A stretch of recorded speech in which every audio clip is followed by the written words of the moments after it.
Vamos a volver a hablar de las marchas estudiantiles del día de ayer, que hoy día la prensa recoge básicamente seleccionando los hechos de violencia. Tenemos un móvil con el presidente de la FEUC, el señor Titelman. ¿Cómo estás? Buenos días, muchas gracias por estar tan temprano con nosotros comunicados. Hola, ¿qué tal? Muy buenos días. Te quiero hacer la primera pregunta que tiene que ver con la quema de estos 3 buses que aparecen en la portada de todos los diarios. Gabriel Boric dijo que esto debería ser o podría ser un montaje. Sin embargo, da la sensación de que tú dices que esto no sería un montaje. ¿Cuál es la conclusión final que tú puedes sacar en este minuto? Sí, a ver, lo que yo he planteado es que en lo personal no creo que haya sido montaje, pero creo que es importante investigar lo que sucedió para aclarar cualquier tipo de duda.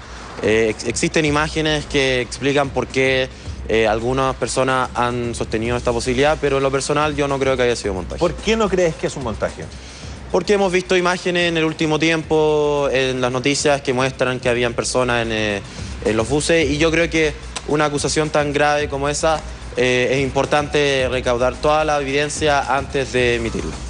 Ahora, nuevamente están llamando a marchas, las marchas terminan en desórdenes, da la sensación de que están haciendo lo mismo y están esperando resultados diferentes. ¿Crees tú que las marchas ya estarían comenzando a desensibilizar a la población o por el contrario, a ponerlos en contra de ustedes? Sí, a ver, hay que empezar esta discusión con una categórica denuncia y repudio a los hechos de violencia que vimos el día de ayer.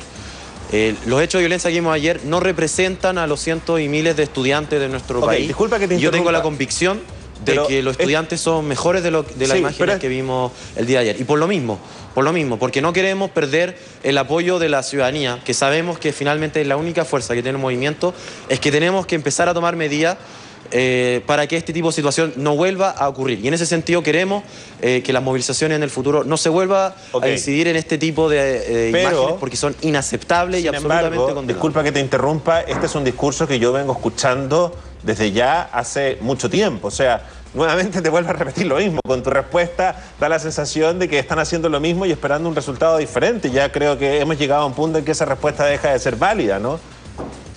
Yo creo que hay mucha gente, familias en su casa, que también se están preguntando después de, llevamos ya casi 2 años en este movimiento, y hay un cansancio natural, hay un cierto agotamiento de ver que pareciera que no avanzamos hacia ningún lugar.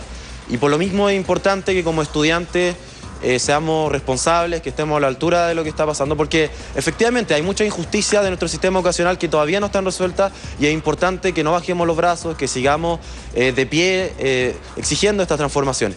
Pero tenemos que ser creativos, y por eso hemos estado discutiendo bastante maneras distintas de movilizarnos, maneras distintas de convocar a la ciudadanía que no terminen con estas situaciones. Y también creemos que es importante, en conjunto con la Intendencia, aquí todos queremos evitar estas situaciones de violencia, que las manifestaciones, que las marchas que sigamos haciendo sean pacíficas, como lo fueron varias de las que realizamos durante este año. Este ha sido un año en el que hemos tenido prácticamente ninguna toma, mucho menos paro, y donde hemos ido a todos los espacios institucionales que hemos podido. Debemos haber ido más de 10 veces al Parlamento a plantear las transformaciones que hemos estado diciendo, porque no queremos seguir marchando indefinidamente. Lo que queremos es transformación de nuestro sistema educacional, y es por eso que necesitamos, en primer lugar, condenar enfáticamente los hechos de violencia, decir que estos hechos de violencia no representan a los estudiantes de nuestro país, y buscar mecanismos no violentos de movilizarnos y lograr los cambios que hemos estado planteando.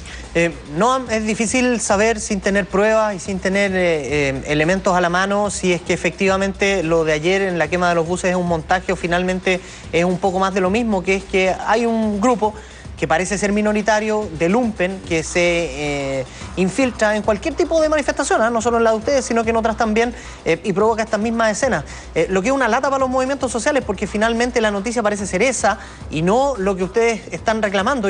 A mí me gustaría pedirte que a esta altura, porque yo creo que en las últimas 24 o 48 horas nadie se acuerda por qué los estudiantes están movilizados. En un país donde las universidades lucran abiertamente, es decir, van en contra de la ley del propio país, y donde la educación es un desastre porque se destruyó durante 30 o 40 años. Entonces, ¿tú podrías hacer un resumen breve a esta hora de lo que los estudiantes están pidiendo y por qué se movilizaron ayer? No podría estar más de acuerdo. La violencia, una de las consecuencias más nefastas que nos ha traído es que no podemos hablar de educación. Y el día de ayer, justamente, se aprobó posiblemente una de las medidas más perversa y que puede tener un peor resultado sobre nuestro sistema educacional. Me refiero a la reforma tributaria que va a permitir deducciones tributarias por gasto en educación. Esto quiere decir un beneficio solamente para el 17% más rico de nuestro país que paga impuesto a la renta y que además es un subsidio indirecto al lucro de la educación en los establecimientos particular pagados y en los particular subvencionados con copago. Copago, que es precisamente quien ha sido el responsable que tengamos el sistema educacional más segregado del mundo. Asimismo, tenemos universidades que no están violando la ley, lucrando permanentemente, y esta situación ha traído que tengamos los aranceles más caros del mundo, que tengamos a las familias profundamente endeudados y como si esto fuera poco, ni siquiera se entrega la educación con la calidad que debiese. De hecho, según un estudio reciente, el 42% de quienes estudian en el sector privado hoy en día tienen rentabilidad negativa a su estudio. ¿Qué quiere decir esto? En vez de ser una herramienta de promoción social y económica, nuestra educación se está convirtiendo en un negocio, en un primer paso hacia el endeudamiento y hacia el círculo vicioso de la pobreza. De hecho, por lo mismo queremos convencer a la gente con argumentos de que es necesario cambiar nuestro sistema educacional y no mediante las tristes imágenes que vimos el día de ayer. Sí, me parece que es un golpe a la educación pública bajo este sistema, porque además me parece que va a seguir la fuga hacia colegios pagados. Así, absolutamente. De hecho, en nuestro país hay un 35% de matrícula municipal, es un experimento a nivel nacional, el promedio de la OECD es del 90%. Si se llega a aprobar esta reforma tributaria, lo más probable es que haya una disminución de un 25%, es decir, va a bajar hasta un 28%, 30% la matrícula de los establecimientos municipales. Una situación inaceptable, una situación muy preocupante. Nos queda poco tiempo, también quiero recordarle a la gente respecto de que las acreditaciones en las carreras de pedagogía se están dando de manera discrecional y otras irregularidades. Se dio a conocer esta semana una cifra que dice que la mayoría de los jóvenes no son capaces de nombrar 5 diputados, que no van a participar en las próximas elecciones municipales. Básicamente que los jóvenes no están interesados en participar en política y tú formas parte de un movimiento que es político y que es válido. ¿Cuál es tu visión respecto de eso? A ver, la ignorancia no tiene justificación en política, pero también creo que es importante recordar que la gran razón por la que en la misma encuesta se establece que los jóvenes no van a votar es que 49% de los jóvenes cree que su voto no va a tener un impacto. Y en ese sentido el llamado que nosotros como jóvenes también tenemos que hacer es reconocer que tenemos profundas críticas a nuestra institucionalidad, el sistema binominal, la ley de partidos, pero no tiene sentido cerrar los ojos y hacer como si esta institucionalidad no existe.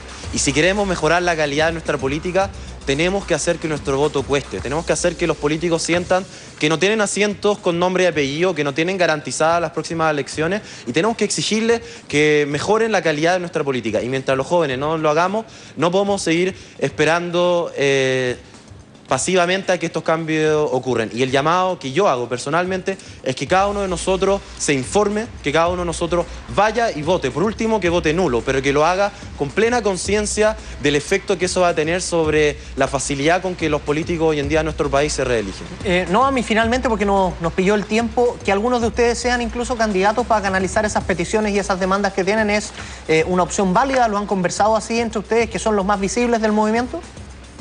Bueno, hay mucha heterogeneidad dentro del movimiento, hay distintas visiones, pero de todas maneras una visión muy válida es que algunos hayan decidido seguir este camino a través de las candidaturas políticas, porque efectivamente no basta solamente con movilizarnos, tenemos que lograr que los espacios donde se toman decisiones en nuestro país, en el Parlamento, en las municipalidades, podamos incidir para que se transforme nuestro sistema educacional y de una buena vez tengamos un sistema educacional público y de calidad con acceso para todos.